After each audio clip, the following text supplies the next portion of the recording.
Nasagip ng NBI ang 4 na menor de edad na ginagamit at inilalako sa online kalaswaan ng kanilang sariling ina. Yan at iba pa sa spot report ni John Consulta. Wala pa ako, nilalabas po ako sa'yo. Hindi ka lalabas, sabi ko, umupo ka, di ba? Nanay pa mismo ang naglalako ng kanyang mga anak at isinasalang sa online kalaswaan. Sa tulong ng mga otoridad sa Amerika, hinuli siya ng NBI Violence Against Women and Children Division.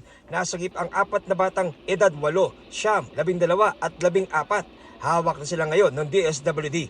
Ang sabi ng mga bata, pinaguhubad sila in front of a foreigner, in front of a camera, pinipicturan, naka-live show sila. 2020 pa raw nagsimula ang pang-aabuso sa mga bata.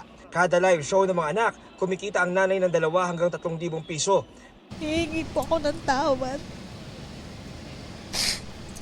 sa mga ginawa ko sa kanila. Hihingi ako ng sorry at pagbabayaran ko sa kulungan yung ginawa ko.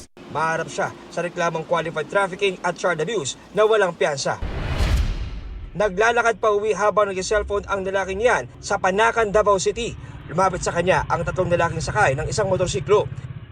Bumaba ang isa sa kanila, saka tinangay ang cellphone ng lalaki. Tinutugis pa ang mga suspect. John Consulta, nagbabalita para sa GMA Integrated News. Huwag magpahuli sa mga balitang dapat ninyong malaman. Mag-subscribe sa GMA Integrated News sa YouTube. Sa mga kapuso abroad, subaybayan nyo kami sa GMA Pinoy TV at sa www.gmanews.tv.